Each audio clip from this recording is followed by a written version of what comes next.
You can work hard all the time, being fake busy, having tasks that are filling up your schedule without actually making any tangible progress. Or you can be aligned in the work you're doing, very aware of, hey, what's generating outcomes and what's creating impact. And through that, do less work, but be more productive and actually move the needle forward. And first I'm gonna start with a story. When I started my postcard project, literally I had that idea for years and I was scared to launch it because I was scared of exposing myself. I brought on a co-founder who was into the idea, also loved postcards, also loved traveling, and she was the complete opposite. She was very action forward. She was like, oh, like, let's just go test it at a market. And when she said it that way, with no fear, no strategy, I was like, you're so right. I don't need to be doing the website. I don't need to be doing every angle of the branding. I don't need to be doing like strategy for a vending machine that doesn't exist yet. I need to be putting the product and the experience in front of real people and seeing what the outcome is. So we go out, we get into the real world, and we get real feedback. And it was really scrappy. We set up at a farmer's market. It was like a shitty table. It was windy that day. There was dirt flying everywhere. People were writing the postcards and loving them. We sent out hundreds that day. And this was right at the start of the new year, January, I think 5th. And that essentially put me into a mode of extreme momentum for the first 3 months of this year, like first quarter. And me and Shia together, boom, like full focus. We're on this project, getting opportunities, getting on the ground, doing markets, doing events, doing book festivals, reaching out to people, networking, getting the book out, creating a product that we could sell on the site. Like getting on the shelves in bookstores, really like testing out different models to see like what type of system makes money, because like we're dealing with postcards, and what type of system allows the experience to kind of reach the right audience. So we had 3 months of very, very great progress because we were both all in all inspired, grinding, working on it, thinking about it every single day. 3 months in, we hit a wall.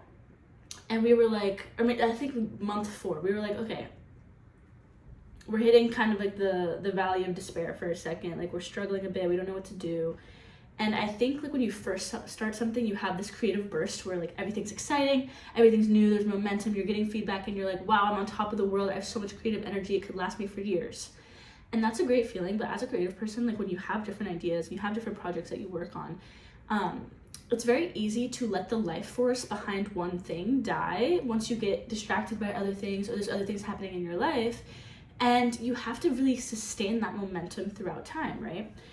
And I think when things started getting hard, at first we were like, okay, well, this is natural. Like business gets hard. We got to keep pushing. And then we hit a wall that I think was deeper than us just not feeling inspired. It was an element of our structure that was broken. I need to wrap up the story and get to the point.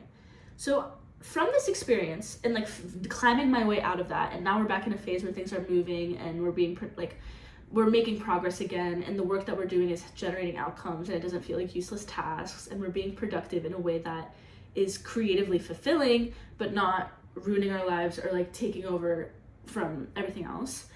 And I think that creative people need systems and containers to structure their day. That's the first tip. Like you need to allow yourself, as somebody that's like open-ended and artistic and experimenting and dabbling with different projects and really capitalizing off of creative energy and inspiration. Creative energy and inspiration is a rare resource that comes at set times, and you have to be able to allocate it appropriately to get the results, and you have to be able to look at your day and be like, okay, what time of day do I have the highest odds of my creative energy really sparking and sending me down a flow state loop that gets things done? Through that, maybe you're a morning person, maybe you're a night person, maybe you're a midday gym. You have to be able to understand, like, if I am open-ended every day, I don't have systems or containers that are going to allow me to structure my creativity and allow that flow state to be nourished. I hope that I'm explaining that properly. So when I found that I was too flexible, I was being too open-ended, me and her were negotiating deadlines or like setting deadlines that was like, oh, well, if you don't make the deadline, like, no girl, if you set a deadline, you make the deadline. And because I'm like, oh, I'm an artist, sometimes when people put deadlines or structures on things or routine. I'm like, no, that's not me. I need the freedom. I need the freedom for it to work when I feel like I need to work.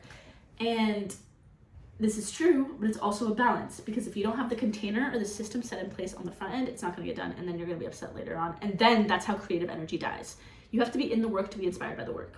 And the more you're in the work, the more opportunities there are to be inspired by the work. Exponential. That's an equation. Exponential, positive upside, success for you and your creative business or your art.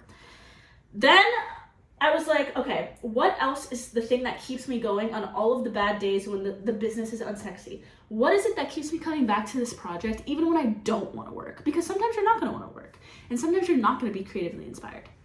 That's the why. That's where you're like, okay, there is such a strong reason for me to be doing this. Like, I feel so passionate about this project, the impact that it has, the way it's affecting real lives, that I will come back to that and I will remember, like, what does it feel like when I'm at that book fest? For me, in the postcard project, at least, I'll use that as a good, clear example.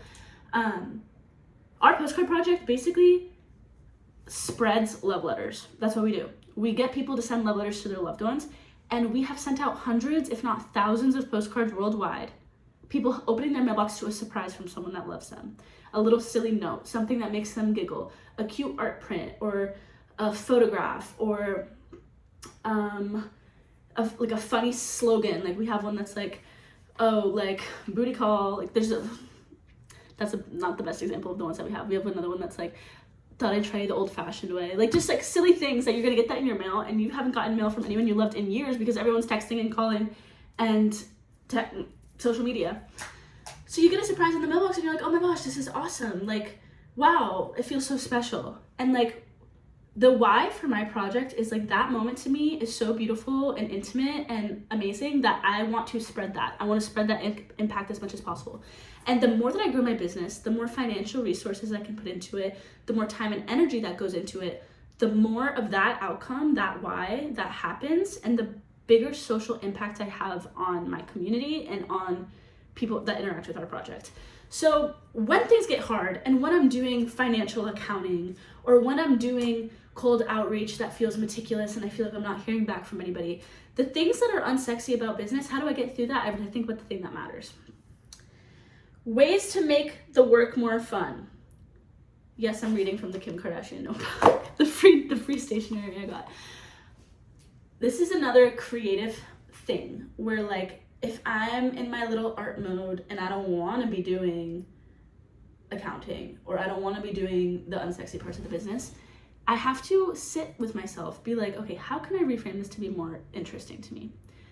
Recently, it's crazy that this is something that I've been procrastinating, because it's genuinely like my favorite part about branding and creating a business. I needed to make a new creative direction deck to kind of like visualize where we're going with the aesthetics, because I wasn't happy with the aesthetics of our social media pages. And I was procrastinating that for days. And I'm like, why do I not want to do this? This is like my favorite thing to do. How do I make it more fun?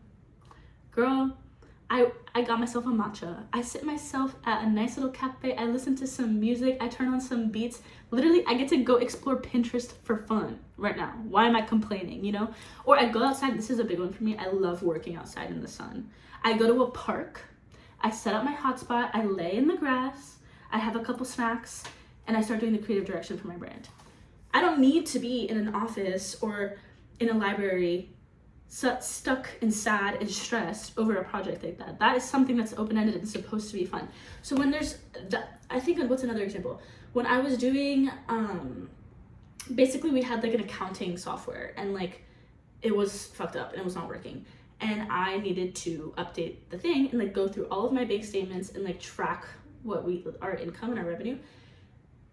That was painful for me, but how can I make it more fun? How can I reshift my mindset? How can I like meet up with Shia and, oh, not meet up with Shia in person, we do it on Zoom, I guess. But essentially, like, just make it more fun. Focus on what actually gets you sales outcomes and ditch all the rest. And focus on that. Yeah. I think what happens with me, I start to assign myself fake tasks that give me the illusion of productivity. And if you look at yourself and you're really honest, like, am I actually being productive, or am I giving myself the illusion of productivity to make me feel good, to make me feel like I did something worth my time today? That is something that requires brutal honesty and looking at like what are the actions and outcomes that came out of the work that I did today, and did it move the needle forward? And when you look at that very realistically without judgment and be like, hey, did I move the needle forward today? Did all these things that I did it do anything to either nourish my creative expression, make progress for my business, make sales for my business, find valuable networks, put myself out there in a way that's going to create opportunity? Did I do the things on my to-do list that I have been procrastinating? Did I make those things more fun? I sort of have to really look and be real. Like, are you working just to sit and work? Or are you working to generate outcomes and make progress within your project? Yeah. So this was a little ramble about, that's pretty much all I have to say. I wanted a little ramble about like why sometimes I feel like I notice myself working really hard all the time, but nothing happens. And other times I notice myself making immense progress. I think it's also natural to understand that with business and creative projects, a lot of times you'll have periods of momentum and everything moves fast and you're like, wow, this is so amazing, everything's clicking. And then you'll reach a plateau and nothing will really happen. You're not gonna really hear from anybody for a bit. And it just seems like things are normal, but the foundation is set. Then there might be a dip, like, oh, now my sales are dropping. And then you get momentum again and things start clicking. That's just how it is. That's how all of life is, but it's definitely like that in business too. And creative work, where you notice periods of momentum where it feels like everything's happening at once, and periods where like nothing's happening and you feel like so stagnant. And I think the more that you're aware of that stagnancy momentum cycle and that it like fluctuates and that's part of the process, and the more you're able to be like comfortable in that fluctuation. And when you're comfortable in the fluctuation, you're in an energy of trusting that your periods of momentum will come back. And when you trust that your periods of momentum come back, you're in a space where you're able to receive. Because if you're in a moment of stress, like, oh, we're not making enough sales, or nothing's happening, or I'm not moving forward, you cannot be in the right space creatively, but also socially, or even in terms of like getting your project out to the right people for the momentum to come back to you. So I think it's all just like really a journey of like being honest with yourself and creating systems that are conducive to your success, and allowing your creative flow state to be capitalized off the fact that like, hey, I need this to generate the outcomes that I want. How can I protect it and nourish it so that I am essentially making progress, but in a way that feels aligned and not in a way that feels draining and like I'm working all the time in a painful way. Hopefully this was helpful. Thank you for liking, thank you for subscribing, thank you for being here. I'm trying to be more structured in my videos. I'm trying to like have some notes ahead of time so I'm not just rambling. I'm trying to not scream, because like sometimes I'm passionately screaming. And I've been having so much fun on YouTube, and I am excited to look back on the videos like later in life when I'm more successful and when things are working, and I'll be like, oh, like that's how I was thinking about it then, like now I learned this. And I think that will be a very fun experience for me, and I am just an archiver and documenter at heart. So I'm just grateful that platforms exist that allow me to do said thing. Mwah! Have a great day.